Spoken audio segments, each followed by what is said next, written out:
Power 3, BI. 2, 1, and smack a doodle. There we are. All right. So, it says weekly update show for 14 February, but we're doing it a little bit early. Yeah. We got some travel coming up. Well, not all of us do. Some of us do. Yeah, we're doing it a little early, but it's all right. It'll work out. Yeah, it's good. It gives us a chance to, instead of focusing on like the weekly charts, it gives us a little chance to go a little bit deeper into something that I've wanted to do here for a little while. We'll call this a special edition. Special edition, yeah. Probably didn't have to put 14 February 2021 in here because it's going to be a good show for forever. Right. Yeah. That's just when you'll see it. Yep, you're going to see it next Sunday at 6:30. Or this Sunday. Next Sunday? This Sunday coming up, 6:30 p.m.-ish, or whenever you get off the beach and put the show up. All right. Every good mathematician is at least half a philosopher, and every good philosopher is at least half a mathematician, says Frederick Ludwig. I'm going to destroy this. Gottlob Frege. That's where we need Annika. Yeah, exactly. She was exactly who I was just thinking. I hope she's not watching. Tell us. German mathematician, logician. I had never seen that. I want to say logician. Logician? Is that how you say that? Logician. And philosopher, 1848 to 1925. But he's got a good point here. Every good mathematician is at least half a philosopher. So you got to know what questions to ask. The math is good. The data is good. But you use that to ask questions that help you figure out where you want to be in the future, right? So it kind of relates to this because basically what we're going to talk about today is the Tsp calculators. And this gets a lot of people excited because particularly the calculator that we're going to focus on today, because you can plug the numbers in and it'll show you that you know, in 30 years, you can have $14.5 million in the bank. Or if you, depending on your circumstances, the most you can have is, another 57,000 or whatever. But it's based on linear math. It's how the calculators work. And so we're gonna get into a bunch of that stuff, how you sort of merge together the linear math of the calculator, and if you've been watching this show at all for a while, the movement, the flow of the market, which is not linear. So if you go to www.tsp.gov, no need to log in. You scroll down to the calculator link, which we're going to get to here in a minute. But there's probably, 6 or 8 different calculators on there. They're all really, really good. You can plug in all kinds of different variables. They're kind of tried and tested relative to time, pay, your pay increase you can put in there, matching pay, a bunch of other stuff. What we're going to do is focus on the calculator that's called How Much Will My Savings Grow? Okay, so that's going to be our focus on this thing. Then we're going to get into examples of if you're a new employee, what would it look like? If you're a mid-career employee, what does it look like for you? What are your options? And if you're an employee nearing retirement, what does that look like? Because there are some special things for catch-up and things like that. And at the end, we're going to and it's sort of overall, this idea of becoming a Tsp millionaire. I actually don't like the idea. It's catchy. Becoming a Tsp millionaire is great. It depends on your personal circumstances. If you are,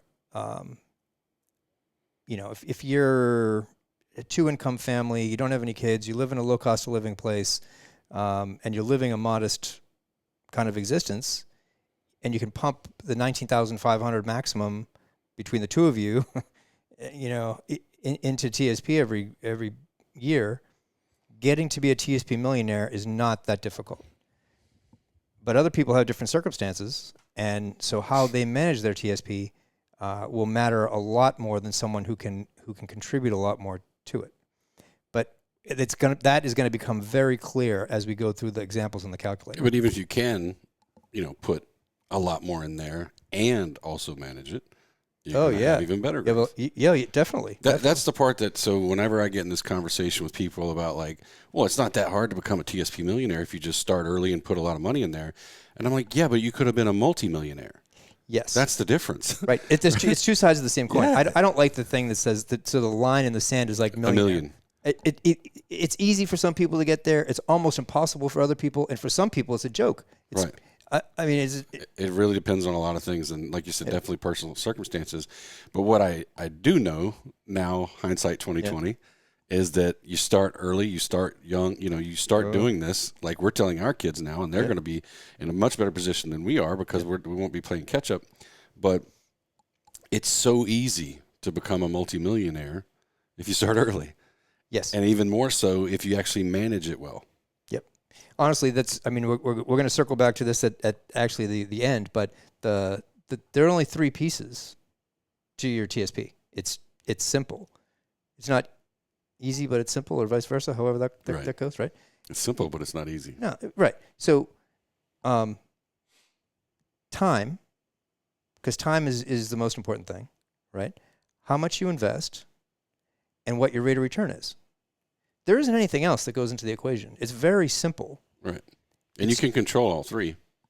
You can, to an extent, right? If you come on to the government when you're 21, you have the most amount of time you can do. Right. If you come on when you're 37 or 36 and a half, you got to be more aggressive. You don't have so much control of the time. How much you can contribute has a lot to do with how much you make, how much you earn. And so if you're a 15 versus a 7, you can contribute more, right, on a percentage basis of your pay. So, but the rate of return, you have more control over that if you know how to look at the chart and, not be in the market. That's the part where we come in. That's the part where we come in, right. Okay, so I don't really like the term becoming a TSP millionaire. It's almost like the PIP. It's almost like it's a snapshot, and it's what everybody talks about. But if your circumstances are great and you're only a millionaire, then you're only a millionaire. If your circumstances aren't great and you're close to being a millionaire, you have killed it. Right. So, exactly. Yeah.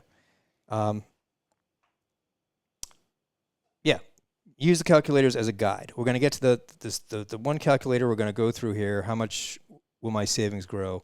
Use it as a guide, okay? Because the calculator is based on the linear amount of the rate of return that you put into it. So the inputs that you put in, how much of your base pay you're going to contribute, how long it's going to be in there, and most importantly, you're going to tell it what rate of return you're expecting over that amount of time.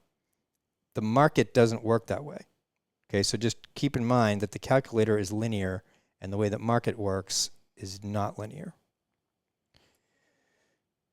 Speaking of not linear, this is the last, if you did a 30-year career over the last 30 years, ending in February 2021, you would be looking at what the C Fund did over the course of your career. This is basically your career. This is pretty much my career, yes, sir. As you come up on retirement. Yeah. Mine would have stopped 5 years ago. I mean, this is 91, right? I got out of the Naval Academy in 1990. Got out of the Navy in 95. Let's see. I'm going a little bit off script here, like we never go off script. Yeah. It's fun. Right there. But people can put themselves in your shoes, right? Yeah. If you're not in a 30-year career, you can kind of see how this plays out. Yeah. Yeah. If you're 25 watching this video, you're in good shape, right? So there was no way to know, right? So pretend you couldn't see all this. There was no way to know what was going to happen there at the breakout in 95 and 94. But that was the beginning of the biggest run. That was the beginning of the NASDAQ bubble. And it was pretty huge. But then we had a 50% reduction. So let me just kind of circle back for 1 second. You see these lines. Ordinarily, we put up the price chart that's just the straight price. But you see how 500 here at 750 and the numbers get closer together? That's a logarithmic scale, okay? So what that does is it enables you to look at the chart and see the difference between 500 and 1,000 is 100%, right? So that distance from 1,000 to 2,000 is also 100%, and that distance on the chart is the same, right? So so from 2,000 to 4,000, right? So those distances are the same, and on a percentage basis, that's how we want to look at the long-term charts. It's not helpful to look at them like straight price. So this move here, right, is much more valuable, even though it was only from 1,600 to 800, basically, right, which is 800 points. 800 points up here is like a drop in the bucket. On a percentage basis, back here, 800 points is 50% of the value of your TSP account. Okay? So if you had ridden the market up from here to here, you had some giant gains, right? But whatever you had here at 1,600, when it got down here to 800, you lost half of it on paper. If you stayed in. Yeah, if you stayed in. Then it took you, so this is 2000, right? By 2003, you had lost half your money on paper if you stayed in. It took you until 2007 to get back to where you were in 2000, right? So it took you 8 years to get back to where you were, only to have a 55% crash over the next 2 years. So by the time you got back, not even there, here. By the time you got back to 1,600 again, it's 2013. So forget about, because you're continuing to contribute. We're going to talk about that. But if you put a dollar in there at 1,600 back in 2000, you didn't see that dollar worth a dollar again until 2013. Unless you got in and out. Yeah, that would have changed the whole thing. If you did buy and hold, that dollar did this huge W round trip, and it took 13 years to do it. So the buy and hold thing, that's why we're not like big proponents of the buy and hold. Okay. So keep this chart in mind. We're going to come back to it at the end. Okay.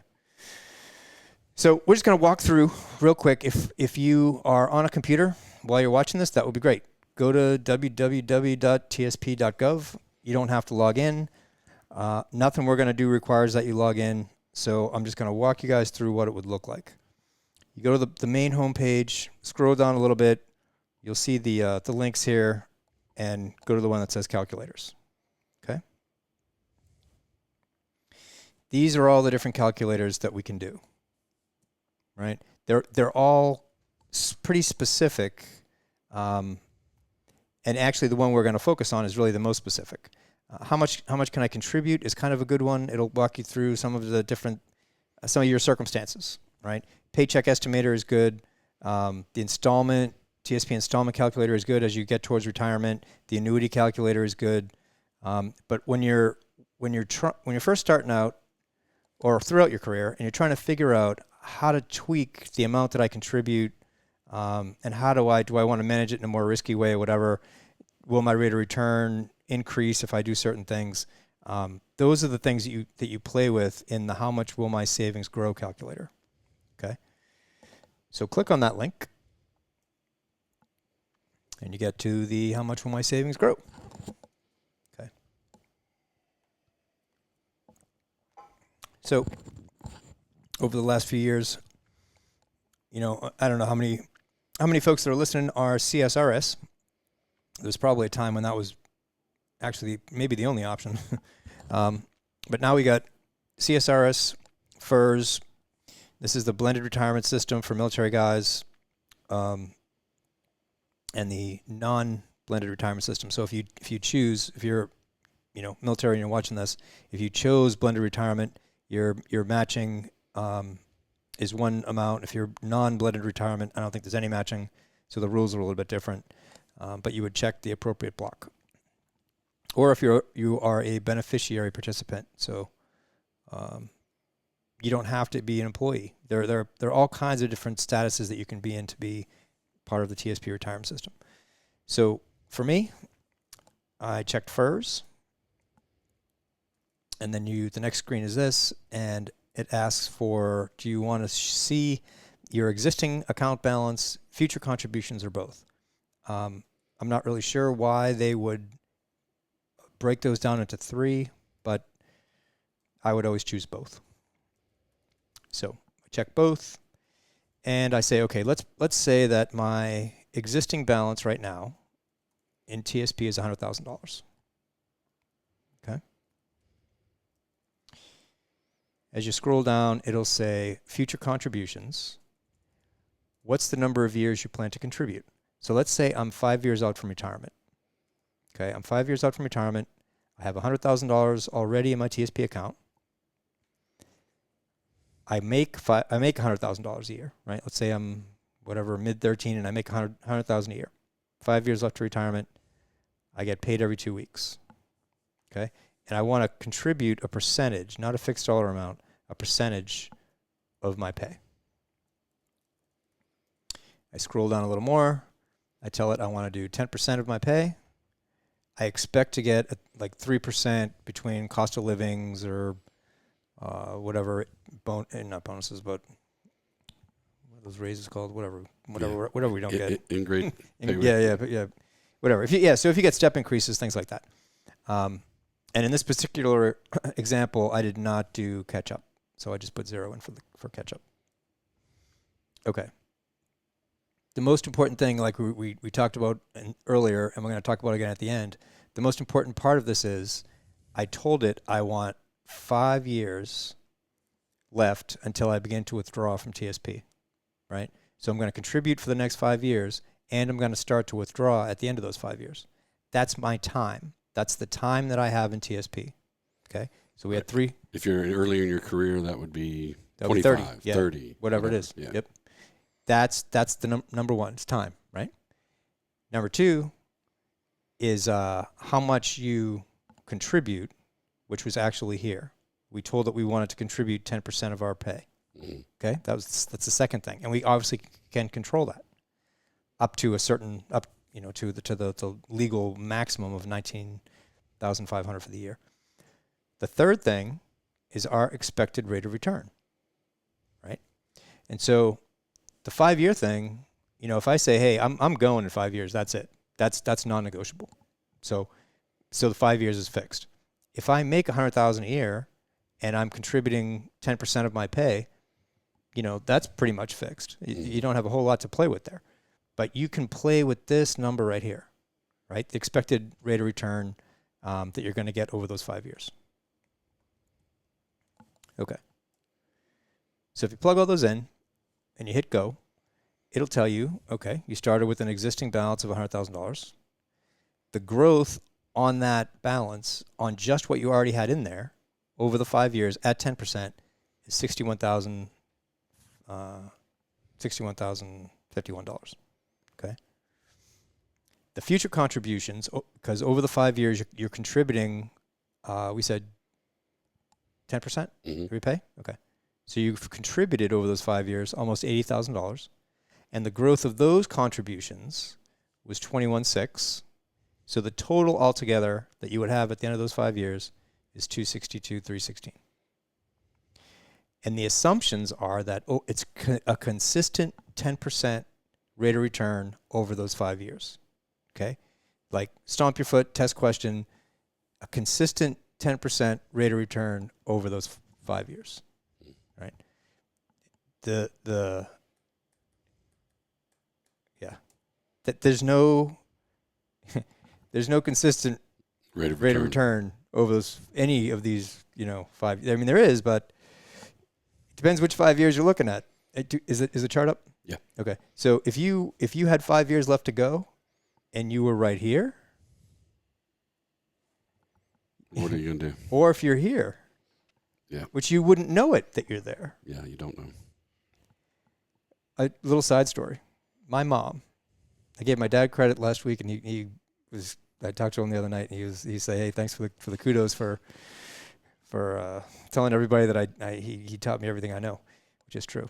But my mom was working for the government a couple times actually throughout her life, but she started the second time when we all got out. I think it was when we all got out of high school, and she went back to work. She went back to work like right in here somewhere, and she retired again like right here. It was her timing couldn't have been better. Like, she wasn't contributing a whole lot. She was like a 7, I think. She was working for an agency in admin, but she got exactly this. Unbelievable how the luck, right? Because if she had started a couple years later and retired down here, she would have had a net loss. Or if she'd gotten out, because your dad probably would have gotten her out, you know. Yeah, she just wouldn't have been contributing. She would have been flat. Right. Right. That's the takeaway too, is for people to realize that it's not the only option to lose that. You can just not lose it. Like, that's kind of our premise is, first rule is don't lose money. Right. So keep that money in there, because, and I don't know if you're going to go through about the dollar again, where the dollar would be different if you were in and out. Yeah, I have this chart at the very end. Okay, it's going to be different. That's my favorite part. Yeah. So, okay. So we walked it through. Okay, that's how you would go about it. If you went to the Tsp calculator, as you go through it, that's what you'll do. So I ran a few examples. Okay, so let's say I didn't do any of these as military examples. They're all federal employees, and I used the in this first one, you're a GS5 making $30,414. That's the base. I think it's the step 1 for pay period for fiscal year 2021 as a GS5. You're $30,414. Okay, so I assumed a 3% annual pay increase, and you're just starting off, so you got a 30-year career ahead of you. Okay, if you contribute 5%, which everybody absolutely must contribute 5%, because the government matches you 5%. So you just made 100% on your money, regardless of what the stock market does. You just made 100% on your money. You must, regardless of your circumstances or anything else, you must contribute that 5%. You gotta. You have to. I don't know how else to say it. You have to. You gotta. Okay. So, and follow me here with these examples, because we're going down a certain path. With a 5% expected rate of return, which everybody would be like, 5%, that's nothing. Now, are you going to get into the difference between, like, if people say, "Oh, my PIP was 22%"? Oh, no. That's not your rate of return. No. I'm just pointing that out for folks that what the calculator is doing is rate of return. Yes, it's not your PIP. Correct. Right. It's absolutely, and that's because rate of return is really all that matters. Yes. Right. It's the real. Yeah. Right? I honestly, when I was putting the slide deck together, I didn't think about PIP at all. Yeah. So, that's why you're going to see our performance page is going to have, PIP will be there, but that's not. No, it's rate of return. Yeah, rate of return is what matters. It is. Yeah. Just want to point that out to folks. Yep. So, you're GS5, and throughout your whole career, you're only assuming a 3% annual rate of annual pay increase, right? So it's not like you're getting promotions and you're jumping, and it's like you came on as a 5, and you're plodding along basically. If you only contribute the minimum 5%, and of course the minimum is 0, but I'm telling you that 5% ought to be a minimum. And you only get a 5% expected rate of return, then you're almost $300,000 at the end of 30 years.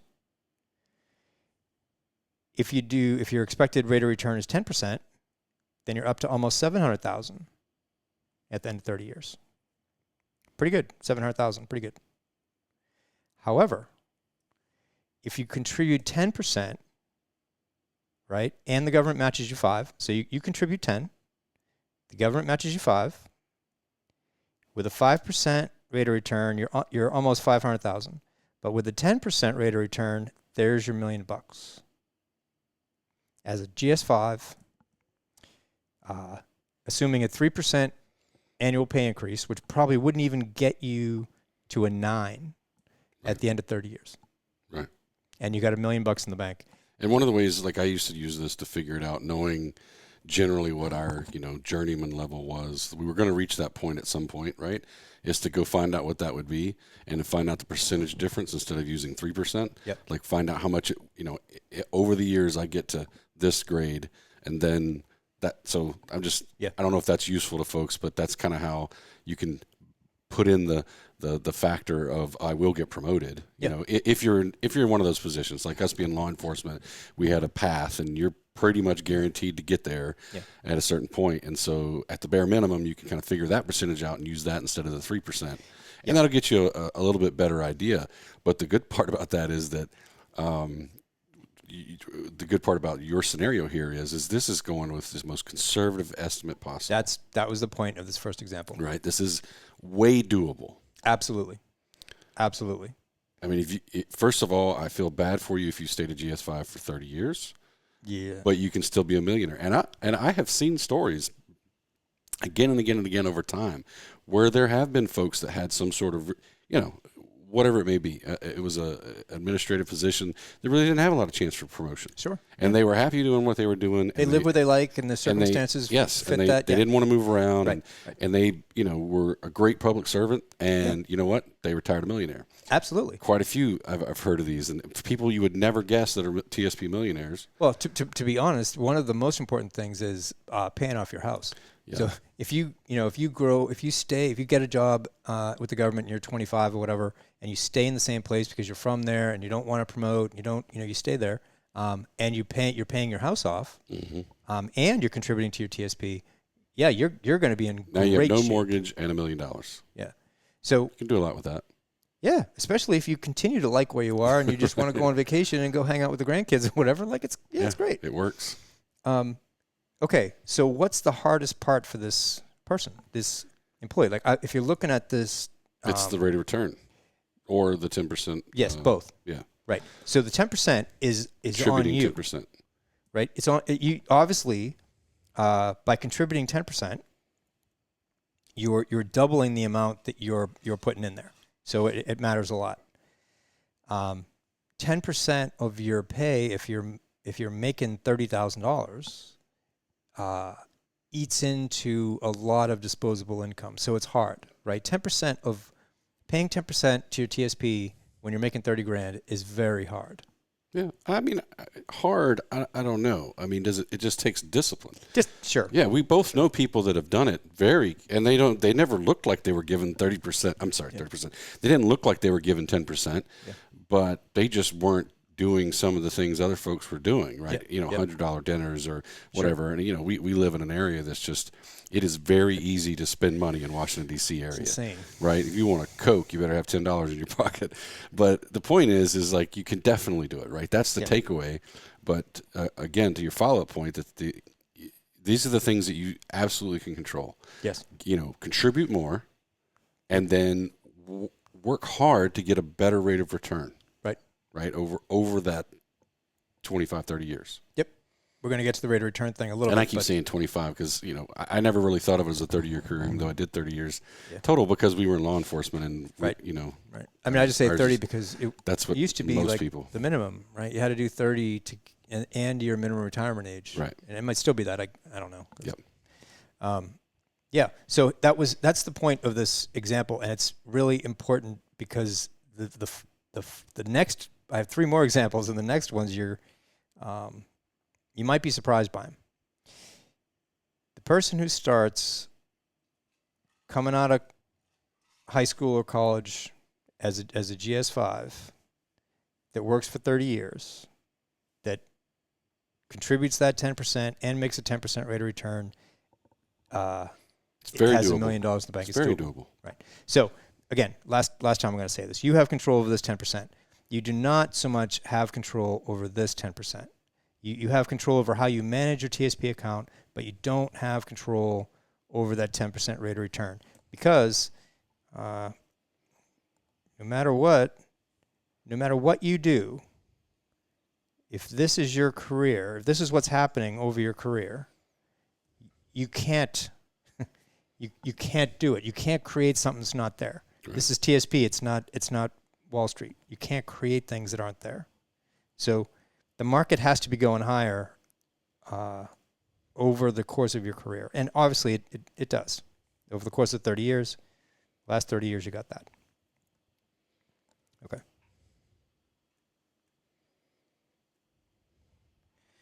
All right. Next example. You're a new federal employee. You started off, let's say, as a GS9, right? You start off making 46,083, and you're going to get a 5% annual pay bump. That might be a little closer to if you're in law enforcement and you get a step increase every year for the first couple of years, and then it's every other year and whatever if you don't get promoted. So, and also we're going to assume here a 30-year career. So if you contribute 5%, you get the 5% government matching with a very conservative 5% rate of return, you're close to $600,000 at 30 years. Okay. If you contribute 10% with the same 5% rate of return, you're at $1.2 million. 10% rate of return.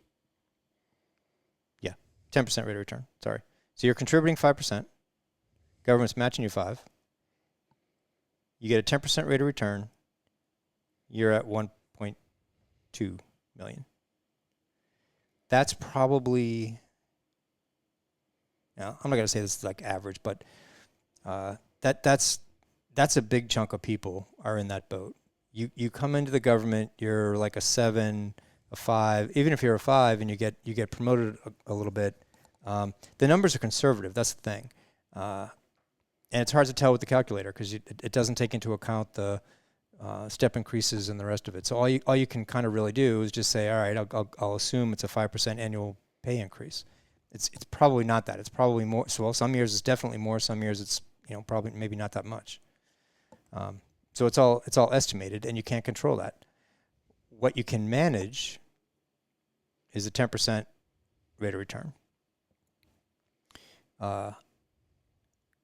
If you did a 5% rate of return, you're still almost close to $1 million.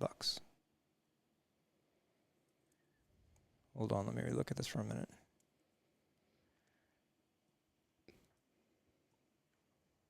Yeah. With a 10% rate of return, and so I messed this up a little bit. With a 10% rate of return and a 10% contribution, you're at 1.9. Yeah, that's the same as the slide before. The difference is that you're getting a little. You start off making more money, and you've got a little bit more of a pay increase factored in. Yep. But generally speaking, everything else is the same. Yes. So still very conservative. You just got to be disciplined enough to put in 10% instead of 5%. Right.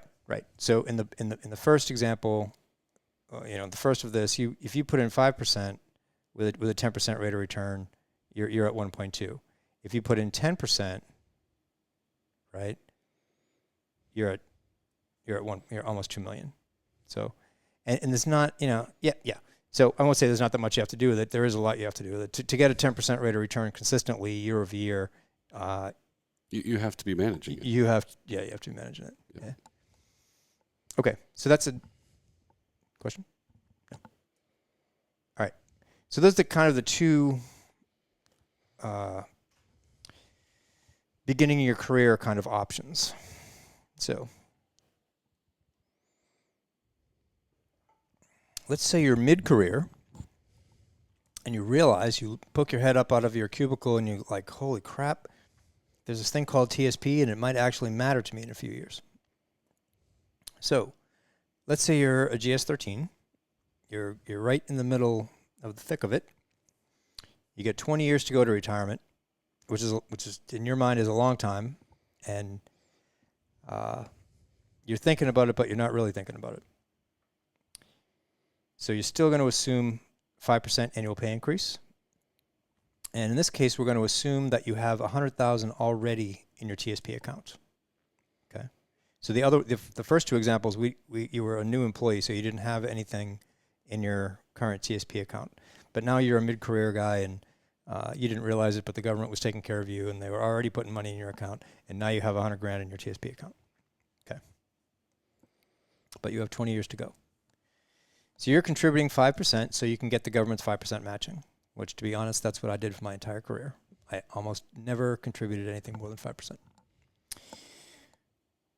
If you had a 5% rate of return with 20 years, starting at 100,000, 5% rate of return, with your 5% contribution, the government's 5% matching, you're at 676.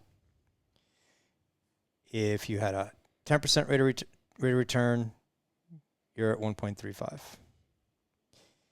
If, and you guys can read the numbers. You're maxing out here. If you do 10%, you contribute 10%, government's matching 5%, you get a 10% rate of return, you're almost at 1.7. And that's starting about 10 years into your career, and you're getting a late start. And yeah. So it's doable. It's definitely doable. It also assumes that, now you're at 13 and you're making 80 grand. Where, so actually, let's talk about that for a second. This example, the mid-career employee who realizes, holy crap, TSP is a thing, and I need to focus on it. He's got 20 years left, but he's making $80,000, right? The last guy, or gal, you know what? I'm going to go to the first guy or gal. First guy or gal was making $30,000. I mean, it's insane how much time matters. Yeah. So they started early. This person makes $1 million, right? From a base pay of $30,000 with only a 3% annual pay increase. If you're mid-career and you're making 80 grand, now you've given up 10 years of time, you still got 20 years left to go to invest and to grow what you already have, and I'm giving you 100 grand to start. Right? You cannot make up for time is the point of this. You can't make up for time. You can run really hard. You can run much faster, but you can't make up for time. And you got a little bit more, but so what? If you were making 30 grand and you only got a 3% pay increase for the next 30 years, if you have $1 million in the bank, you're doing way better than you would have, relatively speaking, right, than the person who's making 80 at Right. That's mid-career. Late career. So for those of us who are late in the career, like me, I'm within 90 days of my career. Late career employee. Let's say you are late career and you've done really well. You're a GS-15. Okay? You're making $110,460, and you get 5 years left to retirement. Golden parachute or whatever. And over that 5 years, you're going to make, we're assuming a 5% annual pay increase, and you already have $250,000 in your TSP. Okay, you clearly did not pay attention to TSP over the course of your career, but you get 5 years to go, and you want to do everything you can to maximize what you have in TSP at the end. Okay, so you're contributing everything you can. You're doing the 19.5. You're doing the 6,500 and catch up. You're over 50, so you're able to do the catch up. You're doing everything you possibly can. If you do a 5% rate of return, conservative, you've almost doubled what you had in there. You had 250 in there, and now you're at almost 500. Okay, you can't really complain about doubling your money over 5 years. Mm-hmm. That's pretty good. Yeah. And that's only with an expected 5% rate of return. That's pretty good. Are you a Tsp millionaire? No. But you haven't focused on it for your whole career, right? If you were able to, in the last 5 years, get a 10% expected rate of return, now you're at 600,000, right? On a percentage basis, it's a gigantic, just 20% higher, than 500,000. It's huge. You're still not a Tsp millionaire. And guess what? You're not going to be.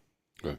At least at the point of retirement. Now, if you say, yes, I'm retiring at 5 years, but I'm going to focus on my TSP. I'm not going to withdraw the money from there. I'm going to live off my pension piece, and then I'm going to plan on withdrawing from TSP in another 10 years. Right. Or roll it over to an IRA and keep giving. Roll it over to an IRA, all kinds of things. Yep.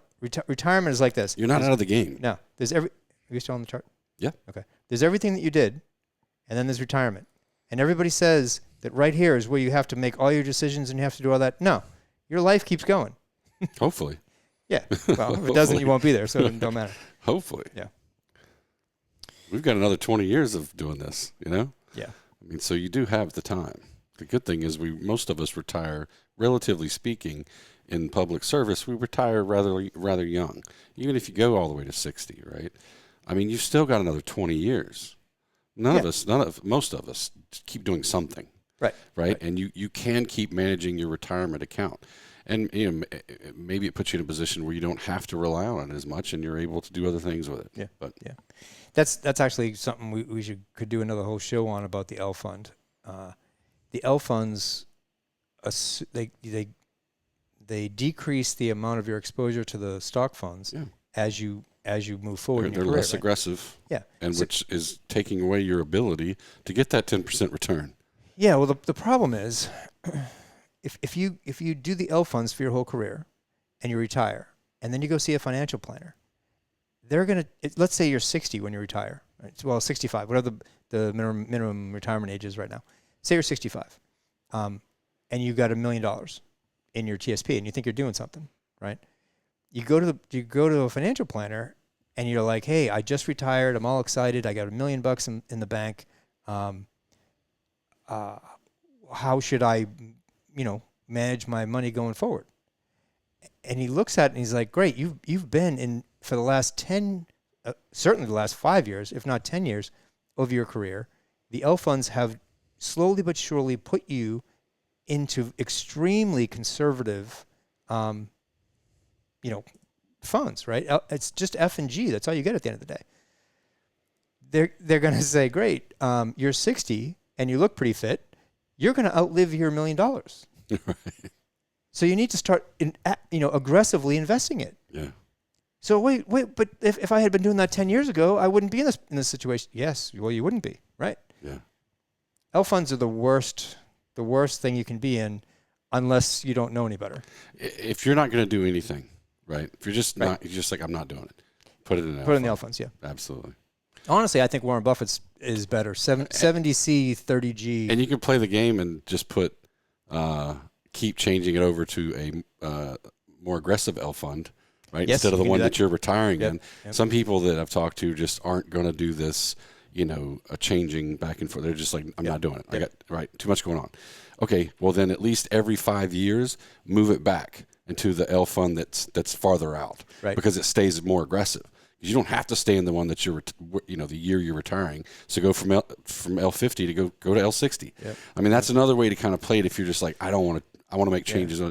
It's still not better than making 2 changes a month. To be honest, as we always say, there's a ton of ways to play the game, and we could probably whittle it down to 3 or 4 of the high-level best ways to play it. That consistently perform. Yeah. I mean, you need to be diversified. If over the course of 30 years, there are times when the I fund, believe it or not, will outperform the S fund. I mean, it's all over Facebook right now that everybody should be 100% S fund, because S fund is this and S fund is C that. fund. S fund. No, S fund. Yeah. And it is. S fund is absolutely crushing it right now. Right. Yeah. But there'll be times. The S fund will not overperform forever.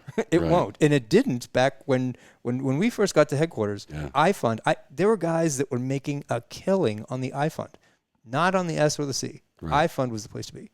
And if you're in the thing long enough, you're in this whole game long enough, you see that none of them stay there forever. They keep, Right. it's small caps and mid caps and, international funds and emerging markets and all of it. But to go back to the question, you need to be relatively well diversified in all of it over time. And then the closer you get to actually needing the money, you need to start thinking about going into a more conservative place. So we're actually almost done, but this is the chart we looked at before. It's the last 30 years of your career if you started 30 years ago. If you, let's just say this.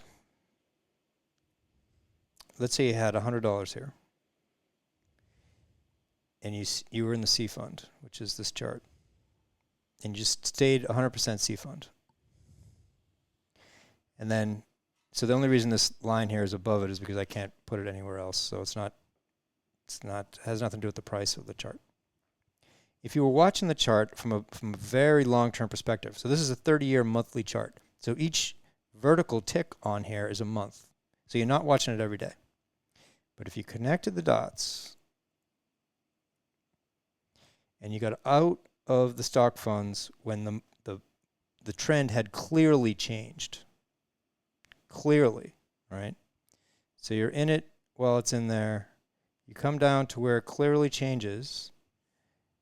You go to the G fund and you go flat. Okay.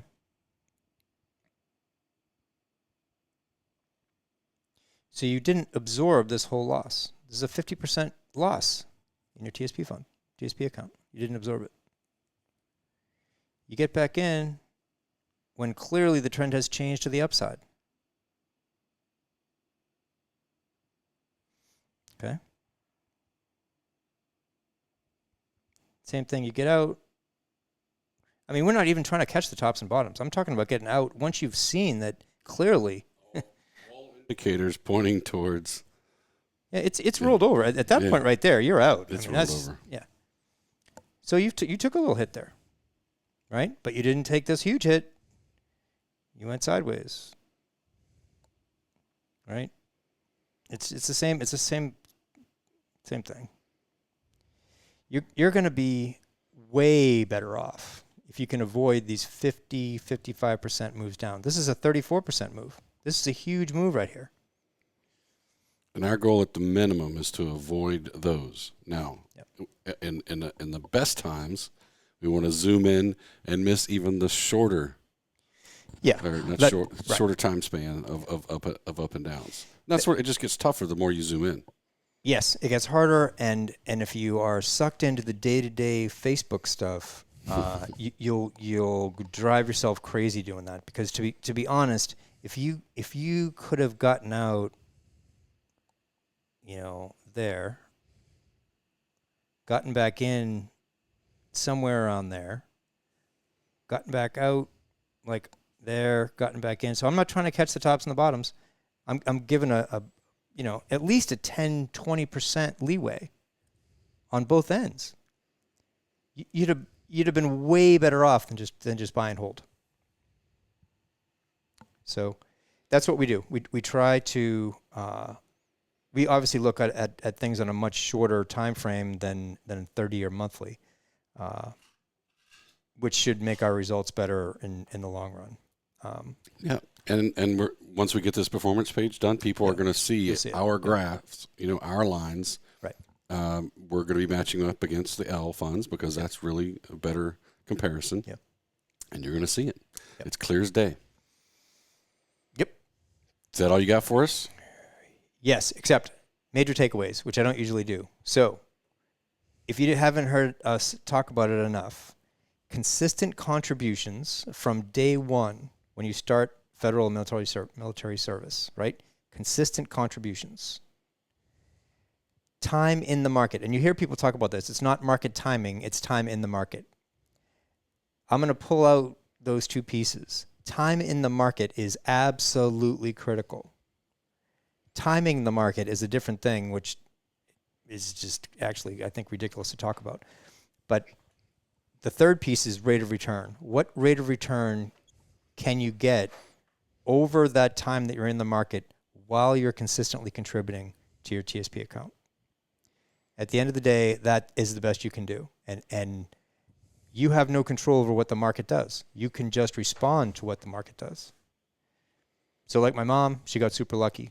Other people, it just depends. It's life. That is all I got. Questions. Questions. If you got questions, which I hope you guys do, this is a good one. I think if you took notes during this and you go back and watch it, there's a lot to take away, particularly if you're new in your career, which we are. When we started this, just because many people start thinking more about retirement as we're mid-career to late career. I was one of those folks. I had absolutely no focus on it. Waited way too long to really get focused on it, but still did okay because thankfully I came along the right information to start managing it better. The point is, we tend to, when we started this, a couple years back or whatever, got more of those type of people like us. But what we're seeing now, thankfully, is we're seeing a lot of some of these, a lot of younger people, a lot of younger folks and people new in their career, even if they're not young, right? Maybe they're coming in their 30s, but they're coming into public service and they're like, hey, I got to make the best of this. And I tell people all the time, it is much easier as a new federal employee or military service member, regardless of your rank, regardless of your, GS grade, to become a millionaire in retirement than it would be in the private sector. And people scoff at that because they say, well, you can make so much more money in private sector. Right. Yes, you can, but you're usually having to change jobs every 18 months or 2 years. Right. You are, when we can focus on our career and progress and I think provide a great service to the country, right? We're public servants, we're military members, and you can. Thankfully, we have this mechanism called the Thrift Savings Plan that as long as you're focused on it, it's easy to become a multimillionaire by the time you're at the end of your career. And then you can go on and do nothing or better things or other things. It doesn't matter, right? It's so frustrating to know that there's so many young, particularly, I still look at young soldiers, young sailors, young airmen, whatever, and I'm like, they have no idea. Yeah. Right, the capacity. Like if 10% is not that much. No, it's not. And once to put in, once and you never really know. You don't even feel it. And it's pre-tax. So that's a different conversation, right? Whether you're doing Roth or traditional, but that 10%, no matter what, you have to do it. I mean, 5%. 5%. You have to do it. Yeah, like you're just crazy. You are an idiot. You're giving money. You're giving money away. It's 100%. I'm not sure people really understand that. Right? It's 100%. Regardless of whether the market goes up and down. Right. You're making money. You're making 100% on your contribution because the government is matching what you contribute. You have to do the 5%. All right, we've beaten the drum as loud as we can beat it. If you have any questions, put them on either the YouTube video or on Facebook. We appreciate you guys watching. Share the video as much as possible. Let's get the word out and make as many millionaires as we can in the next few years. If you're wondering where the charts are for the week, you will have to log into the newsletter, and the charts will be there. We just it's not the end of the week. We're doing the show a little bit early, so we don't have those charts up. Yeah, but members, you can see the charts. They'll be there. Oh yeah, they'll be there. All right, guys, let's cue music. That's it. We're out. Bam. Oh, there we go. A little hiccup.